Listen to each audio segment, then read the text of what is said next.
Hi, guys, welcome back to the entrepreneur series of the Growth Mindset podcast, where we will interview interesting entrepreneurs and their unique ideas every week. If you want to be aware of what new and interesting ideas are taking life around you, then this short 15 to 20 minute podcast episode will give you all that information. So, without further ado, let's talk to our entrepreneur of the week.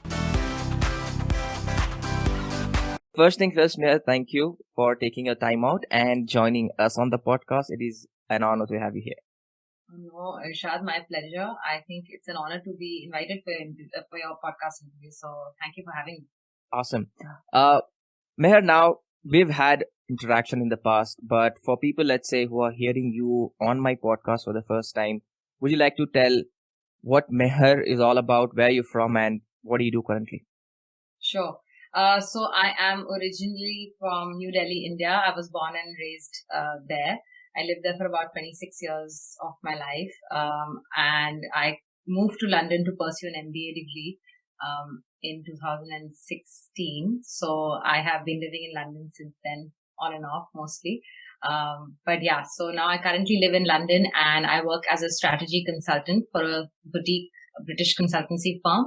And on the side, my side hustle is that I am a career coach and a mentor, and I create content to help students and young professionals accelerate their careers and their professional and personal lives. Interesting. Nice. Now let's go back a bit. Let's say you went to London to pursue your MBA, right? What drove you to go to a new country and then pursue MBA? Any specific reason?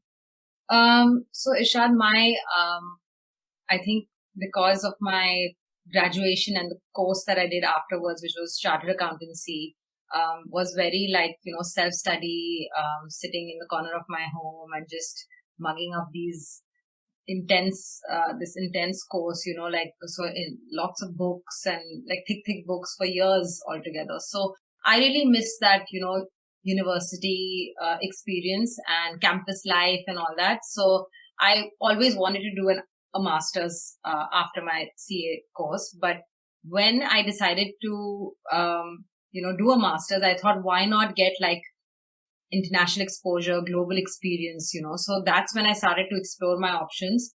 And a part of me, when I visited London, when I was a teenager, always wanted to live in London. I didn't know how I would make that dream possible. But yeah, when I started applying for MBA, when I started making MBA applications, I applied to countries around the world. And London was my first choice. So when I got in, there was no second choice. Like that was the thing, that was it for me. So it was a sign that from the universe that you're meant to move to London, and I took the opportunity. Interesting. So was it?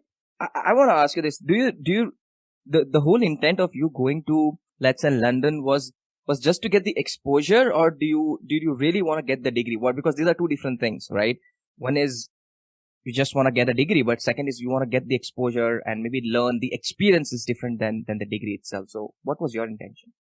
I think it was a bit of both, to be very honest. I always wanted to do a master's because I think a master's is like, so your undergraduate degree is like something that you do for, because you just have to do it. But your master's is like a specialization in a certain field.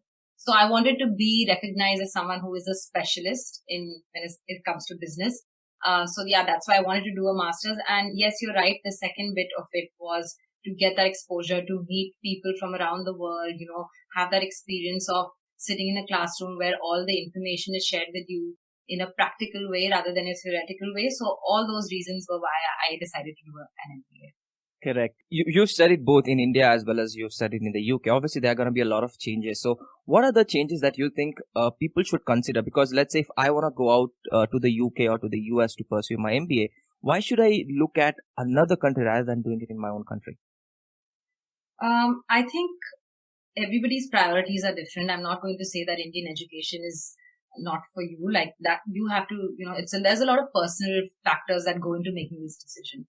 But I think you have to weigh the pros and cons of each decision that you make. So, for example, if you want to move abroad, of course, it comes with a lot of, extra cost and True. extra effort and moving away from your loved ones. So all those sacrifices is something that you have to make. Whereas if you go abroad and you decide to take that leap, I think there are other benefits such as, completely changing your mindset, the way the way you talk to someone. You have to completely adapt to the environment around you. So you're pushing yourself a little bit out of your comfort zone, I feel. So if you are someone who likes that challenge, who likes to, try new things, meet new people, I think that's the reason why you should go abroad, not just because, okay, sab ja rahe hain, like everyone's going, so I should actually go to. True, true, true. Got it. And then you did your MBA, right? You did your CA and then MBA, and now you're also into the space of career coaching and mentorship. How, like, these are two different things. Like, when did you realize that, all right, this is what I also want to do, have a side hustle? So to be very honest, Irshad, I think I've always been someone who has been helping people with their CVs, whether it's my friends, whether it's my own sister, whether it's my, family. Like, I've always been someone who had that interest, I think, in helping some MBA application, master's application. I always had that knowledge. And when I moved to London, I used to get a lot of messages from, young kids who were pursuing their CA degree and they wanted to study abroad. So I used to get lots and lots of messages, similar messages from many, many people. And I thought, there has to be a better way of communicating what I have done. I mean, there are lots of people who have done the same thing as me. In fact, maybe from better universities or maybe cleared their CA in the first attempt. But there is that lack of information out there for people who need it. So it just started with that. I thought, like, have like a portal, a platform where I can talk about my story and just share my journey and insights from my experience. Not because I want to brag or anything, but just help people, through my successes, my failures, and also talk about failure more openly. I think I didn't clear the CA exams in the first attempt, so I wanted to talk about that. I wanted people to be okay with failure and also, like, create a community where everyone is open to having that kind of conversation. And yeah, so that's how it started with an idea, and I chose YouTube as my platform because I'm a visual learner. So I thought, why not start on YouTube? And then started Instagram on the side, and then Instagram kicked off. So now that's become my first focus. Interesting. That's so cool. I mean, you started off with something which you used to do at times, and then you realized that more and more people are reaching out to you. Maybe there's a need, and then you started you focused your attention towards that side, right? And then you concentrated towards YouTube. I know a lot of people who wanna build or a business like you, or let's say have a side hustle like you, but now I hear them making excuses and all the times, right? Saying, okay, this is not, maybe I have a full-time job, that's why I'm not able to do it. You have a full-time job, plus you're also building this other side. How are you managing this? How are you doing this? I think, Irshad, I want to quote Gary Vee here. I know you really like his stuff too, but he said something which really resonated with me, which was, you're not lazy, you just don't love what you do. So, I think if you are really truly passionate about helping people or building your business or building your idea or working on your blog or creating content, whatever it is that you like to do, if you're really, really passionate about it, if you really love it, you will find the time to do it. You will make that extra effort, whether it's in the evenings or on the weekends, to, go out of your way to make that dream into a reality. So that's what it is all about. I think if it's not coming from within, it's a sign that you're not meant to do it. So I think you should try different things and explore your options and find your passion, like they say. When you try different things and you figure it out, that one thing that sparks joy and, sparks fire in you, you'll just work harder towards it. True. And then how do you manage what's your schedule like? Let's say you have a full-time job, but how do you manage your content creation and then, Instagram post? How do you manage all of this? So luckily I have started waking up earlier now. So I wake up around 6:37. And my work day starts about 8:39. So I still have an hour in the morning, to like reply to messages or reply to emails, create some content because the sunshine is nice in the morning. I get some time during my lunchtime to look at my messages again and, maybe create a post or create a poll, things like that. And then in the evenings again, like I always say, like 9 to 5 is for your full-time job or your graduation or your course or whatever. And then 5 to 9 should be your time you spend on you, like whether it's, doing another course or talking to people and constantly like building yourself to become a better version of yourself should be from 5 p.m. to 9 p.m. So that's how I try to balance it. And weekends is all about my side hustle. I'm literally, because we're all home right now because of lockdown, etc. So I have like 4 mentorship sessions today, like one-on-one coaching that I do with students. So completely packed back to back, but it keeps me busy and I enjoy it. That's nice. I mean, which is good, because there are few people that I know, only a few people, a handful of people that I know who initially started off. I know you started this. We spoke a few months ago. We were still just starting up, but now I see the growth that you have had and the impact you're having, which is amazing. Not a lot of people are doing that, because after maybe 3 or 6 months, maybe they did not see the result. They did not continue to push forward, and then they just said, "All right, I'm not going to do this." But you've been one of a few individuals that I personally know has been growing forward, and I like the impact that you're having, because you obviously are not just creating a business but helping people. That has been your primary focus, which is amazing. But let's go back to your business and this mentorship program and the side hustle. When exactly did you start this? How many months has it been? How many years has it been so far? So my first YouTube video came out in August 2019. So it's almost going to be 2 years now. But in the beginning, it was just, creating one video a month. There was nothing that was like, there was no business intent to this. And the positive comments that I was receiving just kept me going to keep creating more videos and keep thinking of topics that may be useful for other people. And I think my first student that I helped was in December 2019. And that was just a conversation. And, this was a young, confused CA student from Bangalore, and he was moving from his village to Bangalore city, and he needed some help with his CV, etc. So yeah, I mean, that was the first conversation I had, which led to something. But other than that, Irshad, I've been responding to so many messages, emails, and I do this for free because, like you said, it's not to, become like a billionaire through this. True. It's just to help people the best way I can. So much of my content is also free. I think the people who recognize that I may be able to help them more on a one-on-one basis are the ones who opt for a mentorship or a coaching program, which is a long-term relationship. Interesting. I like that. So the reason I ask you that question is people always see the current success, right? You started this almost 2 years ago, and now is when you're starting to reap rewards of your efforts that you had initially, and then now you're working hard and hard. That's when I wanted to kind of bring this to people's attention, saying that it's not a one-time gig, overnight success. That is not happening. You need to consistently work to make sure if you want to go to the next level, and then that's how you're gonna get to it. Now, coming back to your expertise in specific, now you help a lot of young folks kind of identify what career they should be pursuing, how they should build a specific CV and stuff like that. What are some mistakes that you are seeing young folks are making when they are, let's say, applying for MBA scholarship, and anything that they could do to correct those so that they could find the right career for themselves and the right process? I think a lot of people and young kids are making this mistake, and probably Irshad, you and I made this too, is comparing ourselves to our colleagues, our classmates, Sharma ji ka beta, like all those things on a consistent basis. And honestly, that really subconsciously just affects our self-esteem, our self-confidence. Oh, I want to pursue this degree because my friends are pursuing it. Oh, I'm in third year and my friends have already signed up for 5 other courses and I'm not doing anything. I feel like a loser. I feel like I'm behind. So these are the very common themes that I'm hearing again and again in my sessions. And I think it all comes down to the way our society is structured and the way, there is societal pressure, there is parental pressure. And sorry to say, those things do exist. I mean, I know they're getting better from maybe when you and I were in 10th or 12th, True. but they're getting better, but it's still very much there.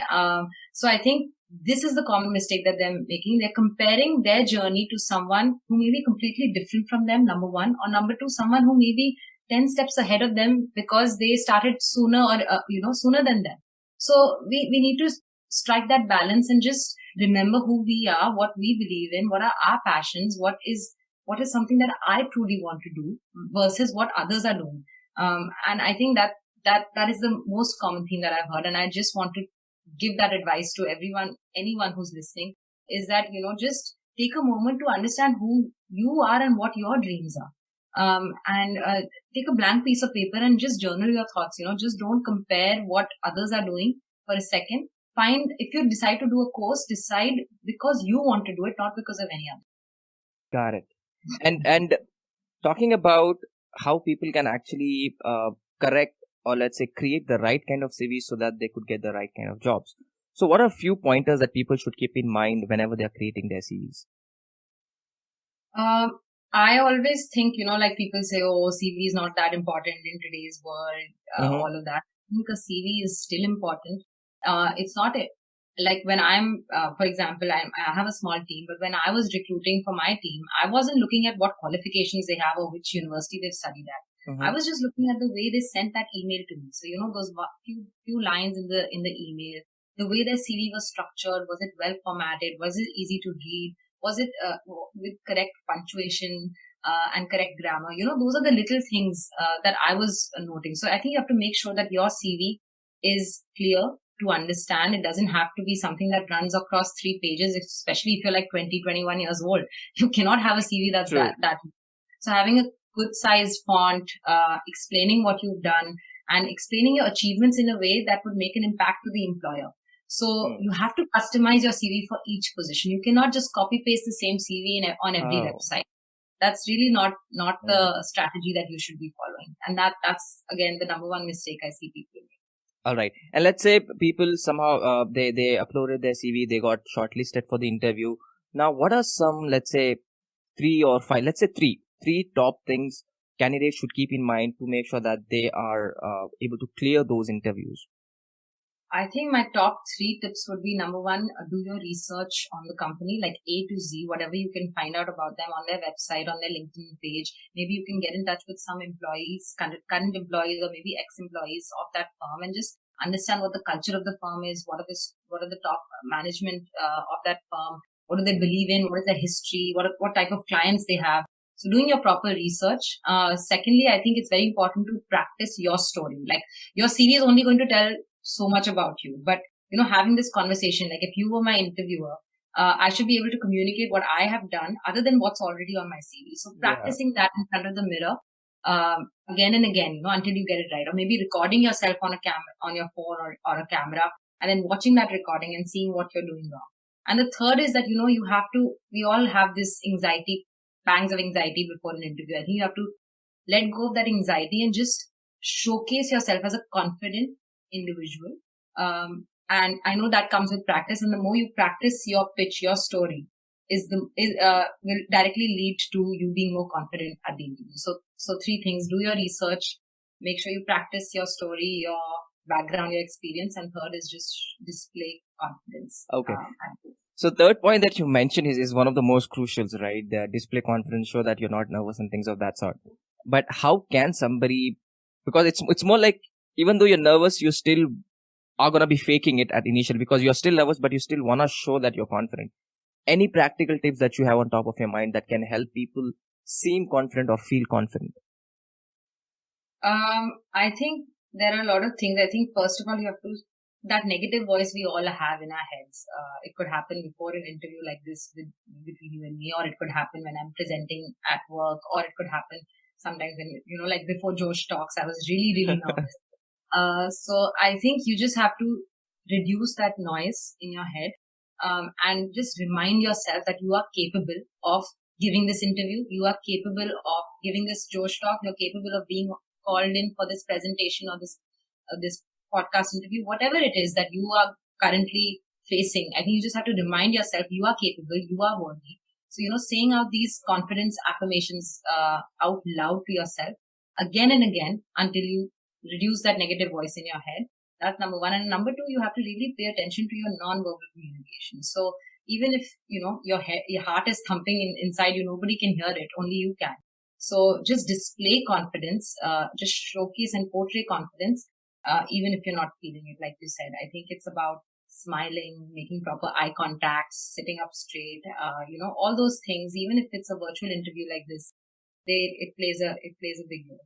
Absolutely. And the point that you just brought out is the most crucial one, like the body posture and your and how you sit and how you walk. So yeah, even I would like to bring this to people's attention that yes, whenever, let's say, you're going for an interview, the first thing that you need to be very focused and concentrate about is your body language, the way you sit. If you're slouching, it means that something is going wrong with you. sit up straight, walk up, maybe, this is one of the dominating positions, right? This, you put your leg up. You may, Yes, also.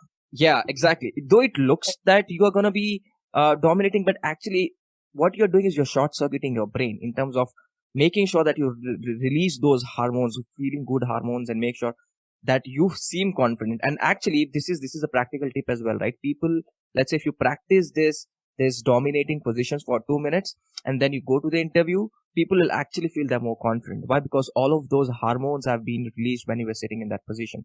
So again, this one of the, I would say this is one of the top uh, tip that all of us can keep in mind before we go to an interview or anything of that sort. Right. And yes, going back to your Joe stock, I just recently saw those posts of yours on Instagram, and I was really happy to see you be there on that specific stage and talking about. I think that episode is not out yet, if I'm wrong. Is it out is or out. not? It is out. Yeah. Perfect. I'm gonna have a look at it now.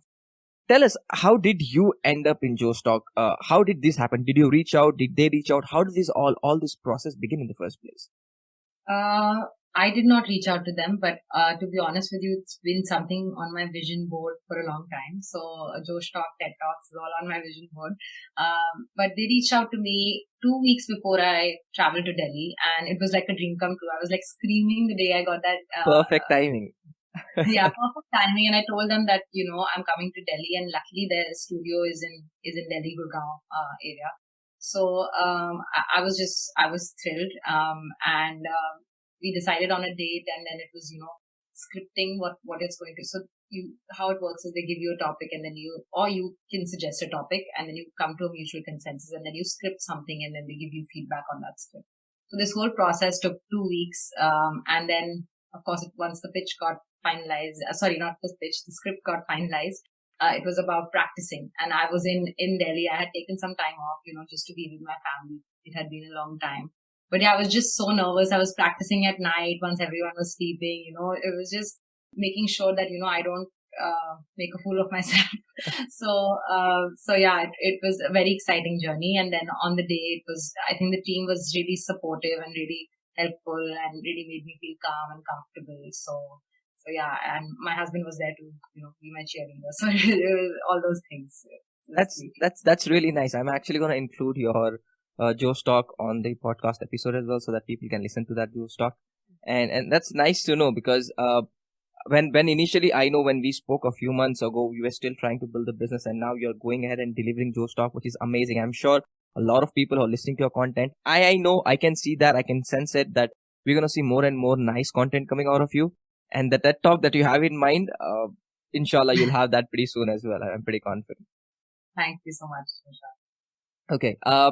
Now going back to your social media handles and social media profiles your presence that you have, tell us, how did you go ahead and build that kind of audience that you have at the moment? I see that I've noticed that one thing that I was also told by one of my friend was Shade Sarai. I don't know if you know her, but she told me that Irshad, reels, go to reels. And then I want to ask, I see that you create a lot of reels, but let's say somebody who wants to become a social media influencer, not just starting a business like you, but just become a social media influencer. What should be their strategy like? I think first of all, it should be authentically you.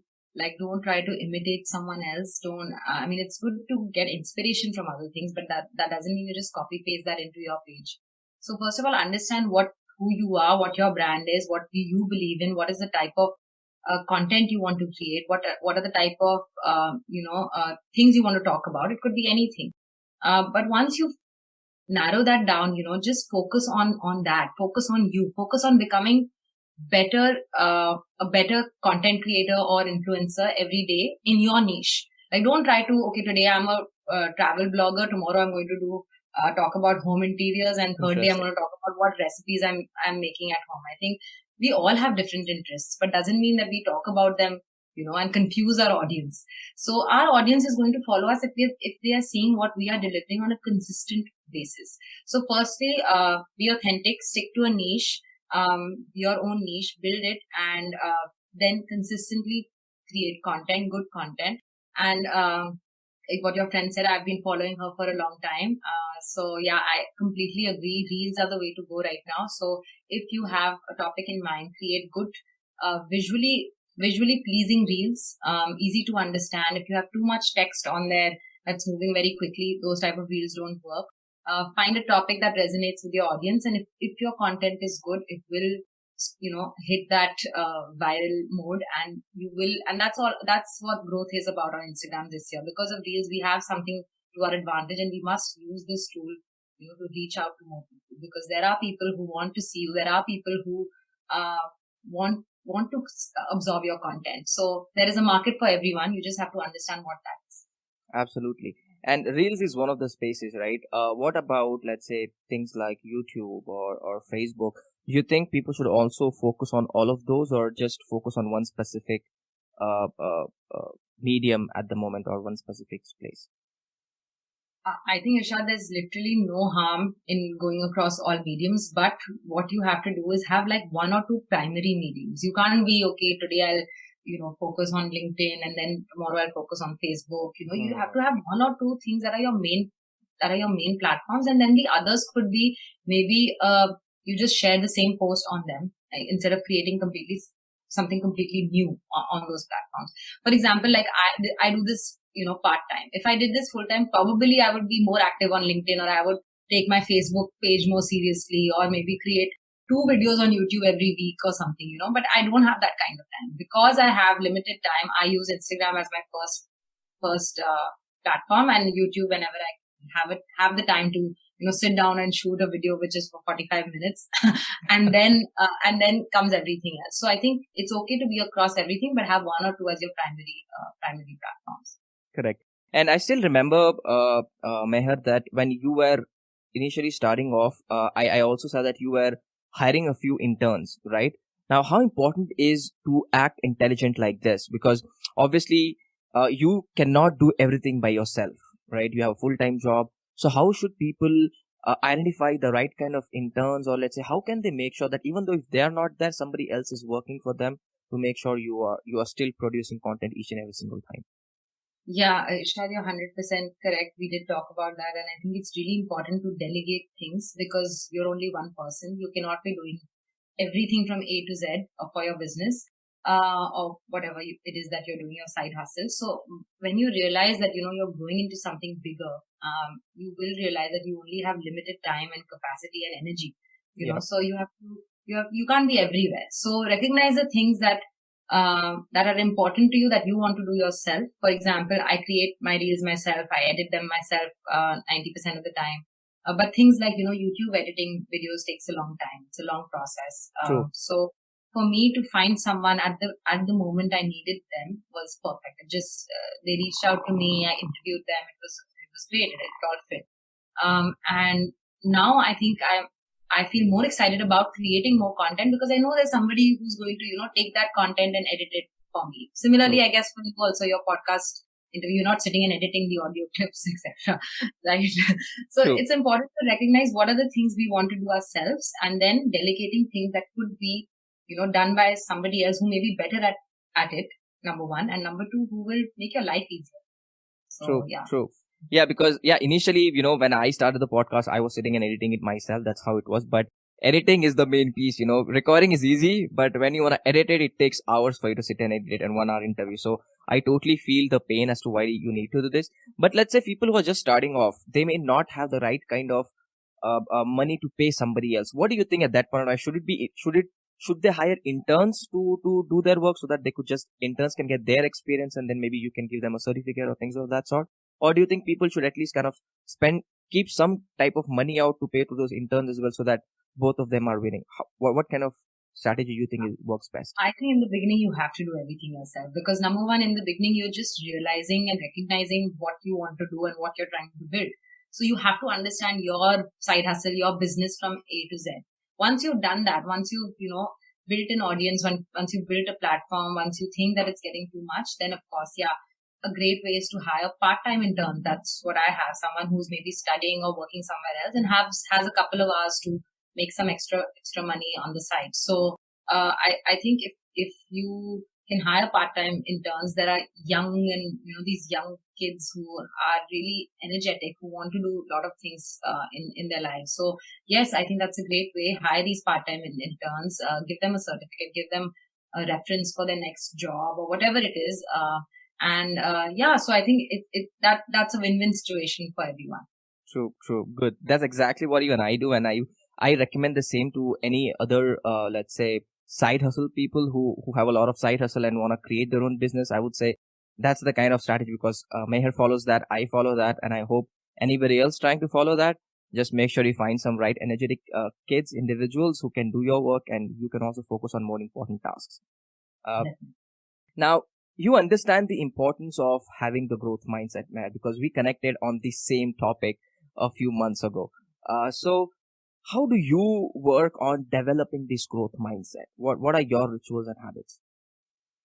Um, so, Irshad, first of all, I think someone with a growth mindset is someone who's inquisitive all the time, about everything. I'm not saying that you have to know, okay, what's going on in American politics, but also know, like, what's going on with the COVID-19 vaccines. It's not possible to know True. everything A to Z, but yeah, it's some topics that you are interested in. You should pick those up and find some way to keep yourself updated, or, having those conversations with your friends sometimes. So my rituals are like, let's say I'm in this career coaching space. I am doing a course on the side which is particularly on coaching, so that I can become a better mentor, a better coach. So I am consistently learning new things coming up in the market. Something like Twitter is a great place to find articles from written by other people, other bloggers. So that's another source that I use. And I think there are so many websites now. There's Forbes, there's Inc., there's entrepreneur.com. There's just so much on LinkedIn as well. So I make it a habit of, at least reading for 30 to 40 minutes every day, finding the time maybe in between meetings or during my lunch break, or maybe if I'm doing, if I'm cooking, then I listen to a podcast. So you can just find time to keep learning new things and keep learning about new ideas or new concepts that you may not know even exist. Correct. Now, this is, and I see that we are coming to the end of the interview, but this is one question that I ask almost every guest on my podcast, right? Now, for this, you'll have to imagine, you'll have to, close your eyes and see, all right, maybe 20, 30 years from now, let's say you were able to create all of that you wanted to create. You've created amazing content, you've helped millions of people around the world, you've written maybe books, any goal that you had in mind, you've done it. But now it's time for you to say, goodbye to this world. Now, this is the last day on your planet. And now you can only give two advices, right? One could be professional and one could be personal. Onus is on you how you'd like to give these advices to this world and to your kids. What these two advices are going to be? Oh my God, that's a deep question. It is.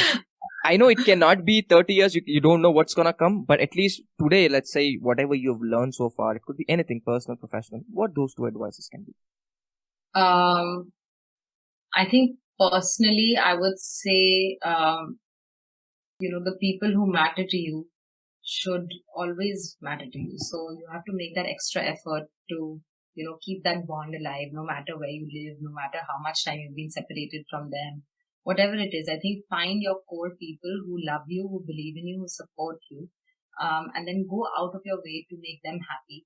And keep that bond alive throughout your life. So I think relationships are very important to me, and family is important, friends are important. So I think keep your core inner circle close to you throughout your life. So that's my number one personal tip.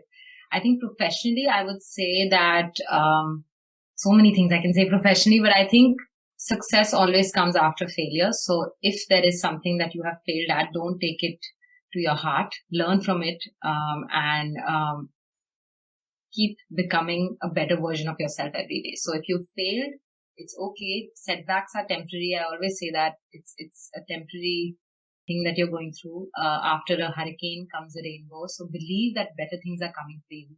Better days are always ahead of you, and keep going and keep working towards your dreams. Awesome. Perfect. And one last question before I let you go, man. What are some top 2 books that you would recommend people to read? It could be your favorite. One could be professionalism for professional, or it could be a self-help book. Any book that you think that could help people. I really like The Alchemist by Paulo Coelho. That's a personal book on the law of attraction. That completely changed the way I think and look at the world. So I think that's my number one book. Second, I think you can pick up any book by Robin Sharma. He's amazing. So if it's maybe The Greatness Guide or The Monk Who Sold His Ferrari or even The 5 a.m. Club, his latest book. So I think any book by Robin Sharma, he's also phenomenal. Interesting. So, yeah. I just finished the Alchemist last week. Even I read it, and I finished it in one go. Like, it got so interesting. The story of Alchemist, saying, how he imagines, that gold, and then he goes there, and then how that one word at the final stage, that person says the gold is not here. That was amazing. That was amazing. So that's a really good recommendation. Yeah, that book gives me goosebumps whenever I read it. Interesting. Awesome. Now, how can people reach out to you, Mehar? What are some platforms they can reach out to you if they want to get in touch with you? If you want to get in touch with me, please follow my Instagram page, MSB Vision. It stands for my full name, along with Vision. Or you can reach out to me on my YouTube channel. It's by the name Mehar Sindhu Batra. So I'm available on these two platforms, or LinkedIn, or email, whatever. Perfect. Awesome. So, thank you, Mehar, for joining us on the Growth Mindset podcast. I'm sure that the wisdom and your learnings that you've shared will help a lot of new folks kind of identify where they should be going in life. That's the main intent why I wanted to connect with you today, and share your wisdom and your light as well, so that others could benefit from your learnings. Thank you so much, Irshad. Thanks for having me. It's been a pleasure talking to you. We are very I think our thinking is very similar, so it's always a great conversation. Awesome. So, Yes, indeed. thank you for having me. Awesome. Thank you. This brings us to the end of this episode, and hope you at least had one takeaway from this interview. If you have any questions or want to talk to me personally, you can find me at www.silawathirshad.com. See you soon.